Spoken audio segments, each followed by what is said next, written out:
Good morning, everybody. I'm going to call to order our meeting of the Sacramento Air Quality Management District. Clerk, will you please call the roll? Barr.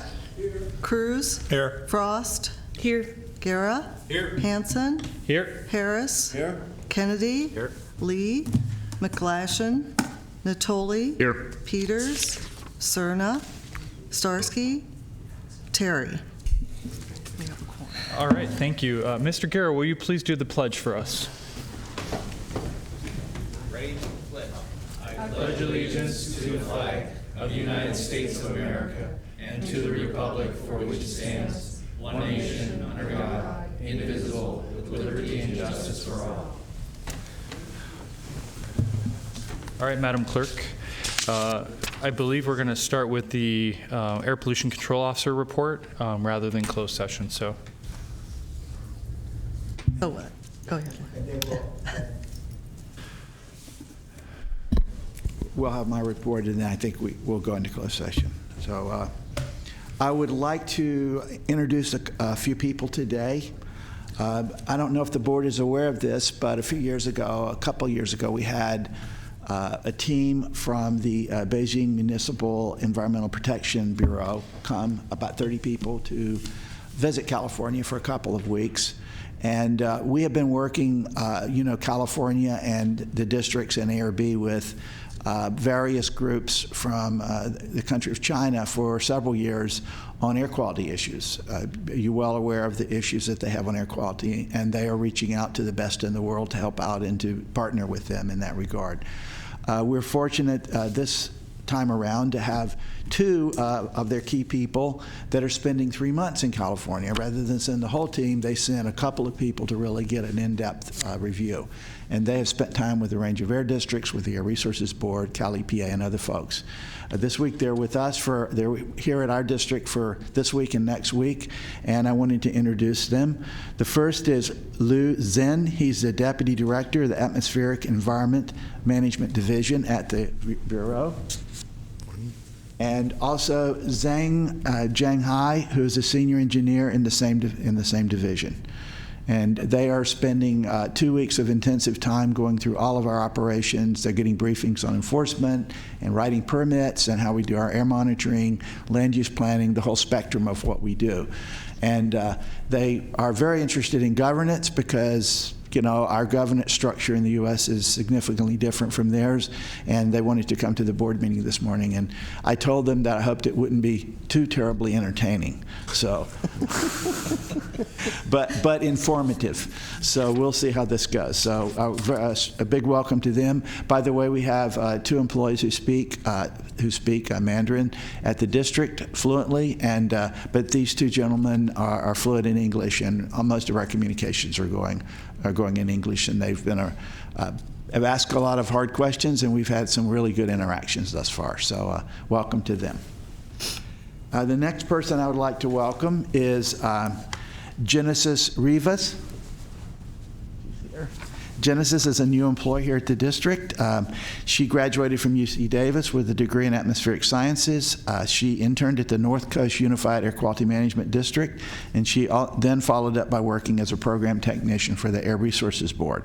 She's also got experience as a consultant for California Strategies, where she worked on climate change and renewable energy issues. She recently worked at Cal EPA as an analyst in the Border and Intergovernmental Relations Group. She's fluent in Spanish and Italian, a language she picked up while studying abroad in Italy during college. She's a member and a volunteer at SABA, and she regularly commutes to work by bike. So we welcome her to the district. I did want to mention, I know you're all aware of the Volkswagen issue that's come up, as everyone is. I just returned a couple weeks ago from our National Air Association meeting in New Orleans, and it was a topic of great discussion because when you know that $2 billion or $6 billion has been put aside for penalties and such, we know that some of that is going to flow to US EPA in penalty money and to California. And the districts want to be, let ARB and EPA know that we would like a share of that money to come back to our area because we've got the Volkswagens driving here, and we feel like we, just like everyone else, has had an environmental impact. So we will be sending a letter in a few days to the Air Resources Board and to EPA, reminding them that we're queuing up. We want to have access to those funds when they're available. It could be a couple of years, but we're getting our letter in early, and we would use that for potentially incentives for vehicles, but also for wood stoves, which we're always looking for money for wood stove incentives, and that would be a good thing for us to use both those monies for. And lastly, I mentioned the Clean Cities meeting at the last board meeting. I wanted to say there was over 200 people attended that meeting. There were 13 indoor exhibits and 23 outside from various vendors who came to show off equipment to our fleet managers here in Northern California. And they had the Toyota Mariah, which is the first really commercially available fuel cell vehicle, and they can be purchased at Roseville Toyota if people want to purchase those. So this is the first market fuel cell vehicle you'll be seeing here in California, and they had a couple of those there for people to look at. So beyond that, that's all I have for my report. Thank you, Mr. Air Pollution Control Officer. Should we do closed session next, Larry? Yes. Okay, great. Clerk? Kathy? Okay. Madam Clerk, why don't you do the consent calendar? Consent calendars are items number 4 through 6. Any questions from Mr. Carr? Yes, just wanted to ask a question about the Volkswagen issue. Is our plan to just let the Volkswagens continue to emit NOx until Volkswagen in Germany decides to do something? They're very rapidly moving on a software change that would correct that, but of course that will have to be tested thoroughly by US EPA and their Resources Board. And they've already made a change in Germany, but the German testing is far less rigorous than the US testing, so that will have a much higher hoop to go through here in the United States. So we're just going to let them emit until? Well, they are, it's hard to take that number of vehicles off the road immediately, but as in all enforcement cases, they're already on the meter, so the meter's ticking, and that adds to the penalty in the end. And I don't believe they're selling any additional vehicles until the software change. So all those dealers have those vehicles sitting on their lot. They're not being able to sell those, I think. Is there a class action lawsuit going on? There are several. Many. As an owner of as an Audi TDI owner, there are several. Actually, Director Cerna, too, has one in his family. And so we're both very upset about this because the car I bought was the Clean Car of the Year in 2010, and it was a lie. And so there's a lot of major federal and state issues. In addition to consumer protection lawsuits, Volkswagen, I think, is expected to have at least $18 billion in liability. So the penalties, but the fixes, I think, are going to be software, and those are going to come early next year, they think. Well, there's individual harm, and there's also harm to the states, Absolutely. to the cities and the Totally. locales. So the question comes, is there a local suit being planned? Are we participating nationally with someone? I don't think it would be common for us. The Air Resources Board will certainly take enforcement action, has already initiated that. The EPA, federal EPA has. I know that I know personally several people who are personally interested in doing lawsuits themselves because they feel the same way as Director Hansen does. Maybe just because we're in a federal non-attainment area, Kathy, could you look into for Director Carr, whether or not there's some particular issue for the Sacramento Air Quality Management District to take into consideration? Well, the most likely Can you turn your microphone on? There. Sorry. The most likely avenue for us to take would be to do an amicus brief in either the ARB or the EPA litigation. And it would likely be CAPCOA as a group taking that. That would give us a louder, stronger voice. And CAPCOA is just the organization of all of the air districts. Yeah, my concern is that the communities that are most impacted by this, have the most pollution, have to wait until someone at some other level decides how much harm has been done to us and allocate a portion of those funds for remediation to our district. And if we took direct action, we would be more in control of our own destiny in that regard.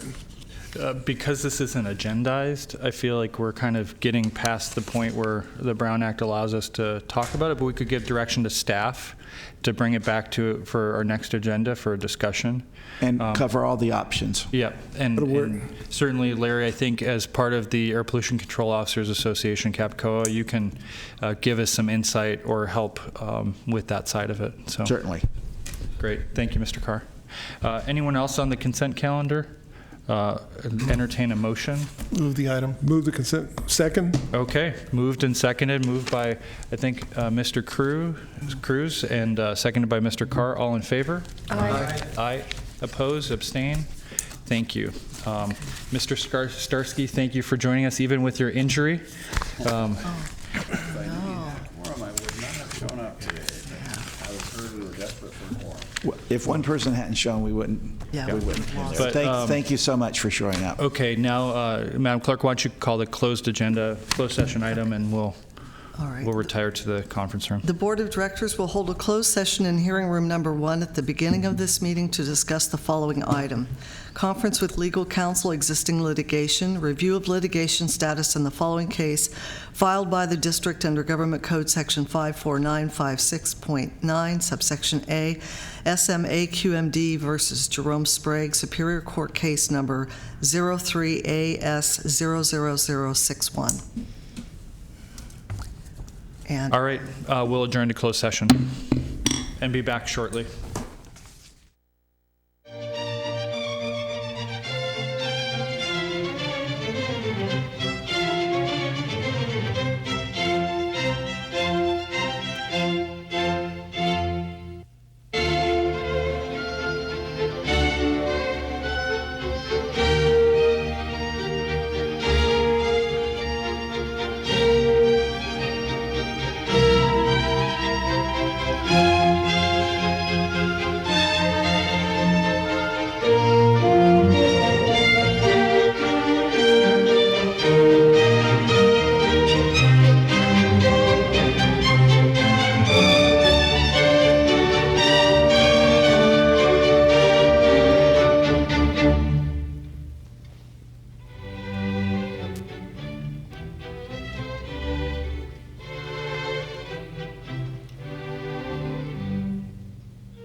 While we wait for directors to return to the dais, we'll just have the clerk call the next item.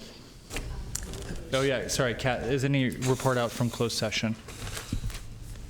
Yes, the board authorized me to enter into an indemnification agreement with the title company in this break action.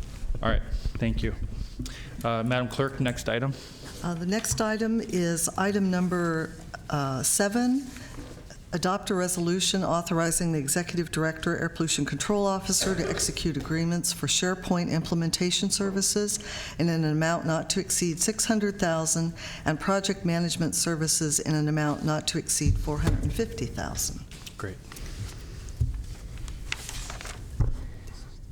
Good morning, Chair Hansen and directors. My name is Jamil Moons. I'm the Administrative Services Manager with the Air District. And I'm going to pause just a minute. There we go. There it's up. So my presentation's up.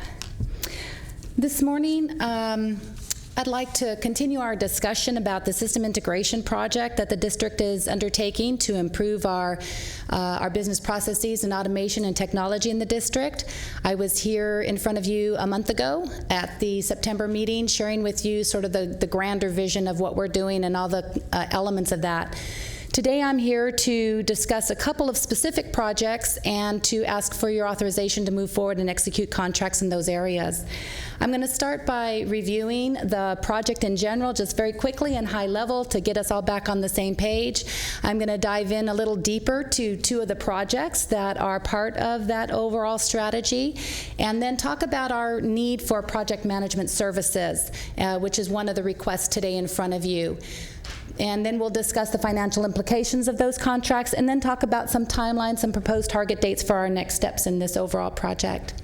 So as you recall, we conducted an assessment, and those assessments came back with a recommendation that we move forward and develop a new internet, a new intranet, and then enhance our business operations by installing several different applications to help us with our business process, with our financials, as well as just our general workflow of paper.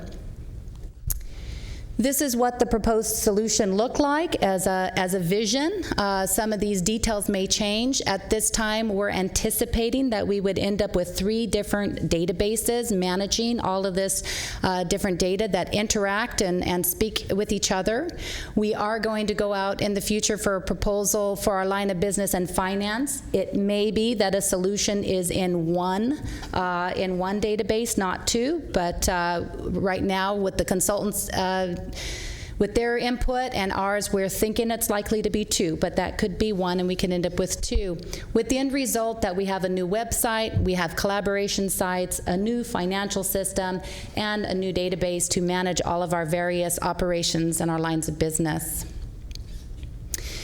We are breaking this project up into 4 distinct projects. The first is a SharePoint implementation. The second is unified communication. The third is a financial system. And the fourth is that line of business. I'm going to talk a little more detail about the SharePoint and the Skype for Business, because those are the 2 projects that are slated to go next.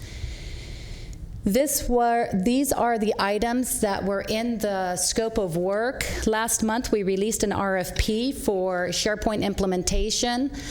The result, when the contractor's on board and all is said and done, is that we will have a new website, we'll have a new intranet site, we'll have some collaboration sites for folks to work together on effectively.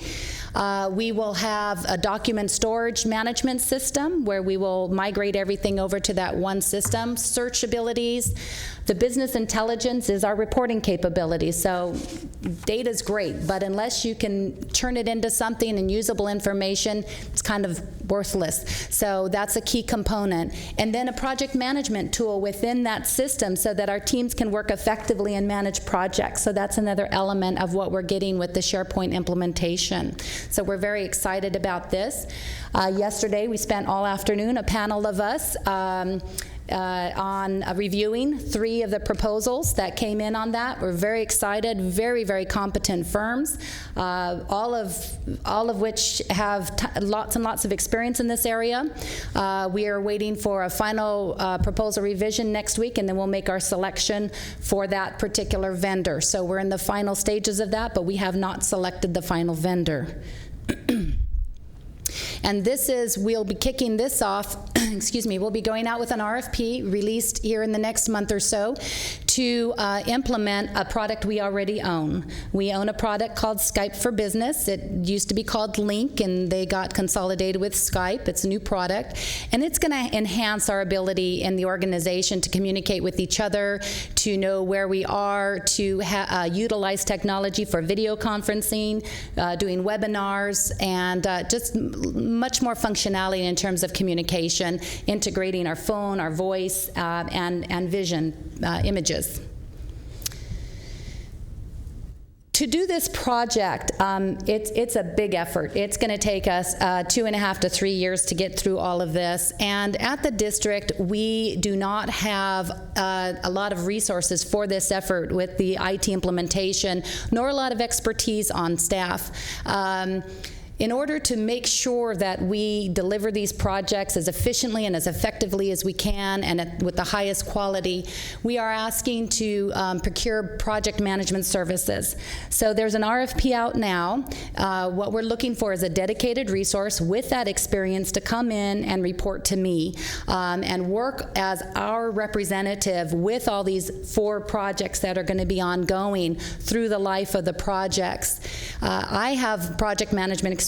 I have a project management certification. I'm a project management professional. I have been for over 7 years. But my bandwidth is pretty restricted. I have other responsibilities, and I want to ensure that the district definitely has a dedicated resources to shepherd each one of these projects through and ensure that it's done optimally. And so we're asking for that additional support to the district on a contractual basis. These are the cost implications right now as we see them. We have RFPs in for SharePoint implementation.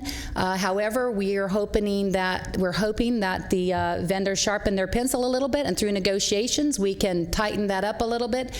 However, at this time we're asking for a not to exceed amount on that contract execution of $600,000. It includes all the elements I described, the external website. It also includes a website for CAPCOA, which they will be paying for. We will be working out how we execute those contracts. They may execute their own, but I want to ensure we have enough at this time to cover that, and then they would reimburse us. As well as a contingency. I heard very carefully Director Starsky's advice at the last meeting, and so we are taking that caution and making sure we build in a contingency so that we can manage this project effectively and have the resources we need to do it. And I am hoping that that contract's executed for much less than that amount, but that's what we're asking for, that authority today. And I will report back to you at our next meeting, or even an off-agenda report if you would like, on that amount that it was actually executed for. Likewise, the project management services, we expect those proposals to come in. I had the date up there. I want to say it's the end of October, and we expect that that'll be in the range of about $150,000 per year for 3 years for the life of the projects. It may be that we don't need that much of their services over that time, or we have staff on board that can absorb some of that, but that would be the outside limit that we would be looking at. The Skype for Business implementation, we anticipate that to be in probably around the $30,000, $40,000 mark, perhaps less. So we plan on executing that contract under the APCO's current authority, which is under $50,000. So we will not be coming back to the board for authorization for that, but I wanted to get that on your radar, let you know exactly what we're doing and how much we're spending on this project. These are our target dates for the next steps. We would like to begin the SharePoint implementation in November once we get the vendor selected and the contract negotiated. In the last quarter of this year, we will release the RFP for the line of business and finance systems and the Skype for Business, which I just described. We would like to kick off that Skype for Business in January or February, and sometime in the first quarter of next year, we will be back to the board with the contracts for the line of business and finance system, seeking your authorization for those contracts. And finally, moving into the second quarter, we would be kicking off those 2 projects, our line of business and finance.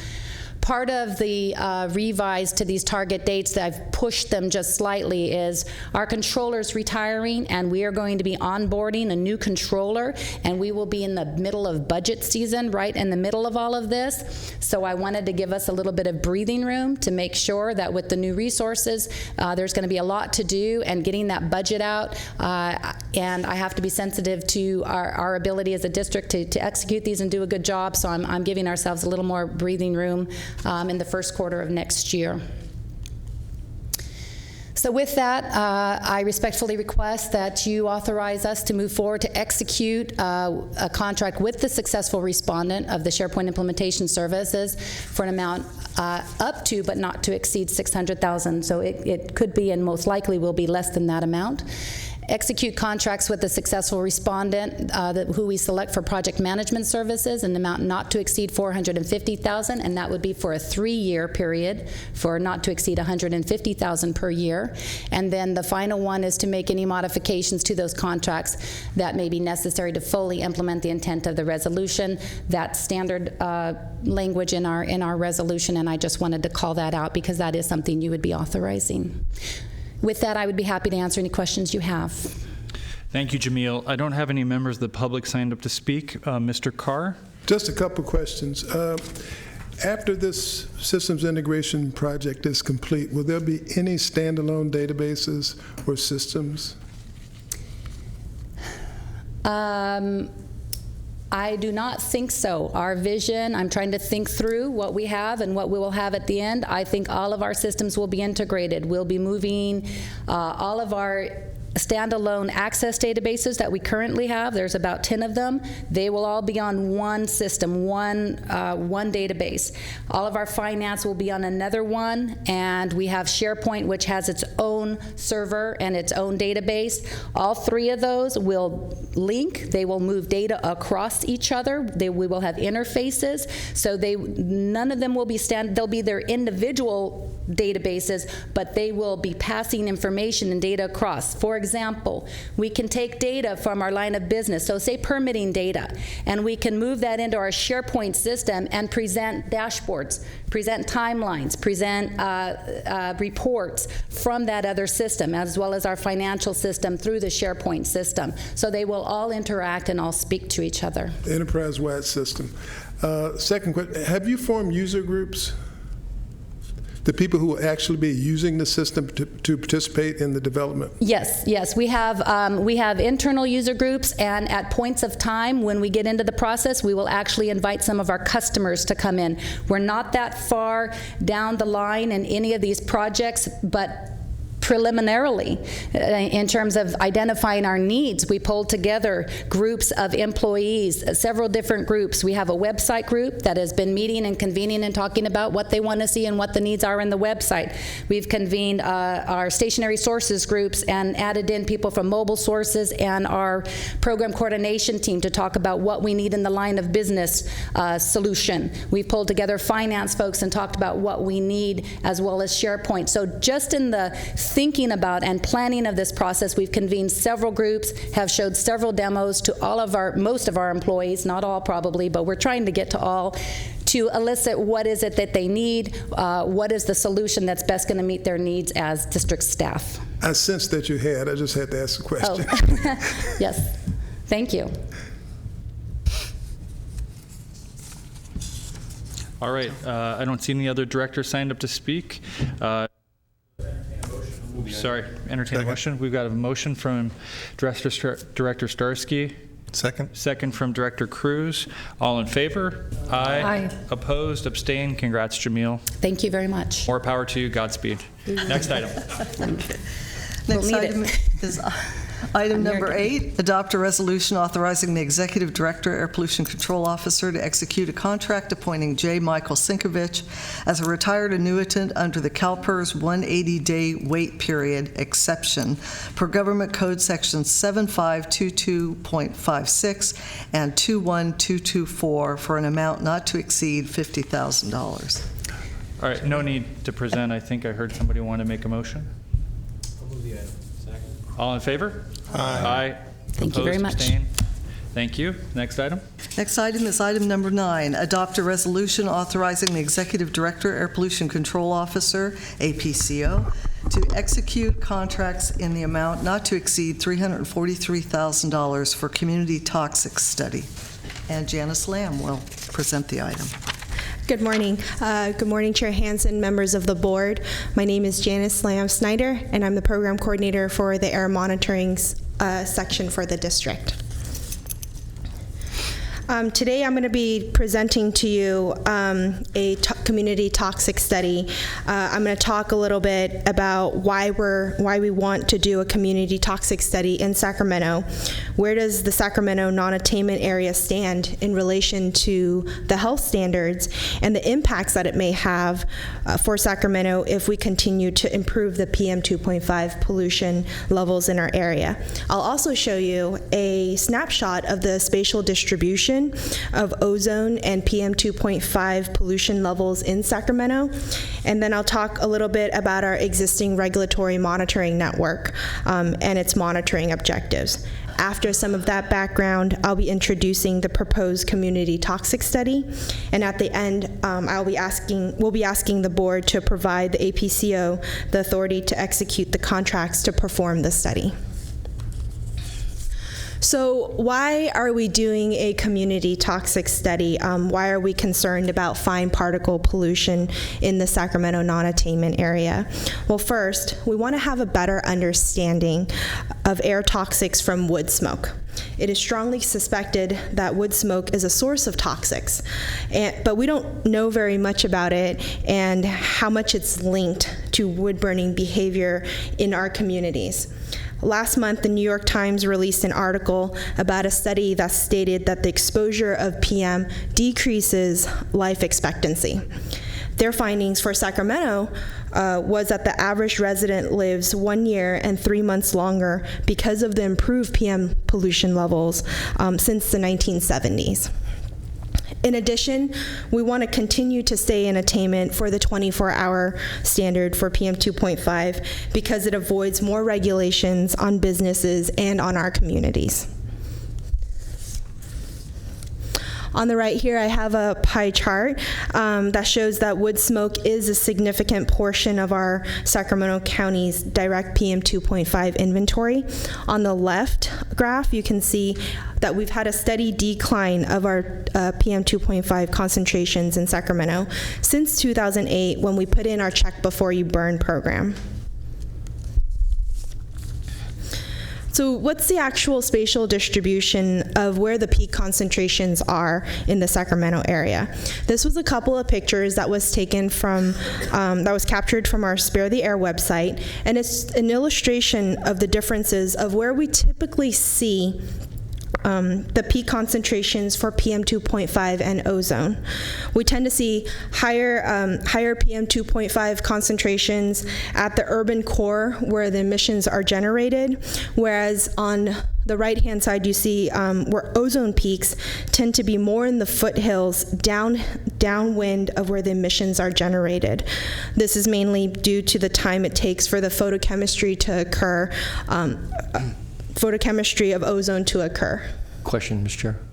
Yes. Yeah. If I could- Director Natoli. Yeah, just on your chart though, in the way you explained it, you said it with the urban core, but when I look at the PM 2.5, I mean, you've got a lot of rural areas in there. You may emanate from near, but you know, when I look at eastern Sacramento County, there's not population there, or northern San Joaquin County. That's not an urban core by any means. You have small rural communities, agricultural areas, and even on up into the foothills, Amador and El Dorado County, south of Highway 50 and west of Jackson and Sutter Creek.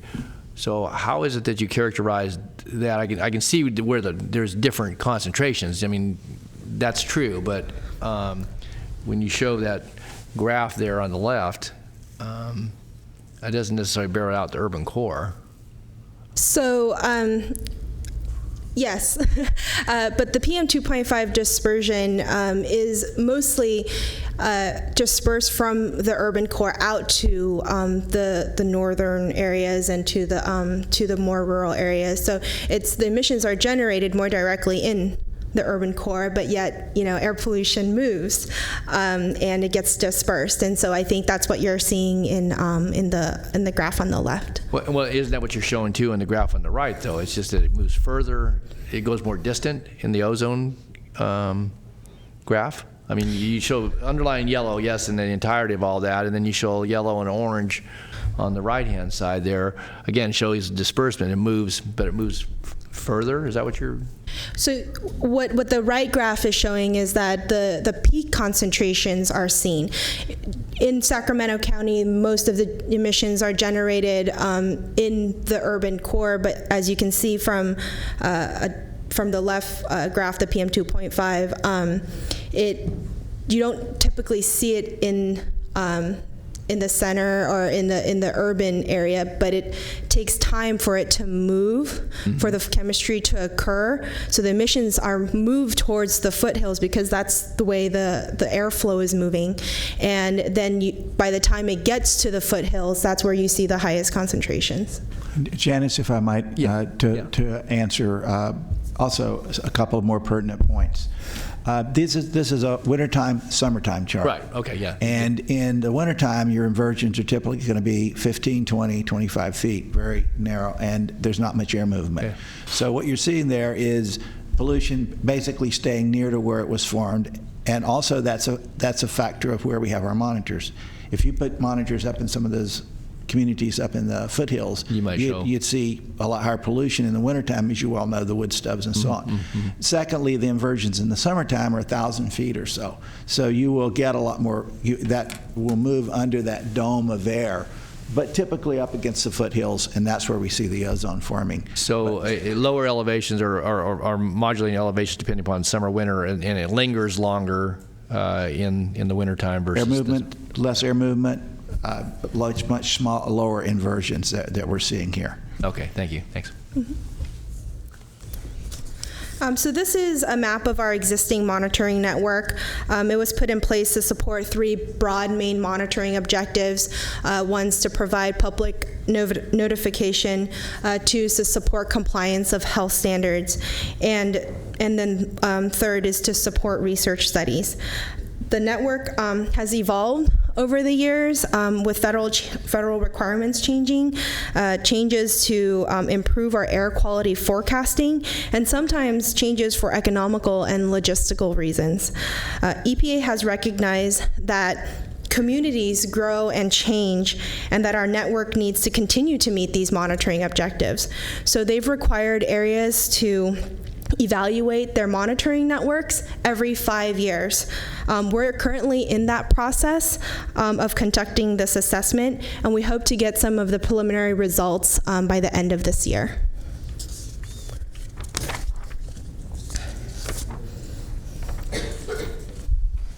So something that we haven't been able to do with our existing monitoring network is to collect information about toxics during the wintertime. So we partnered up with STI last year to submit a grant proposal for the community toxic study. We were awarded that grant of $360,000 from EPA to perform that study.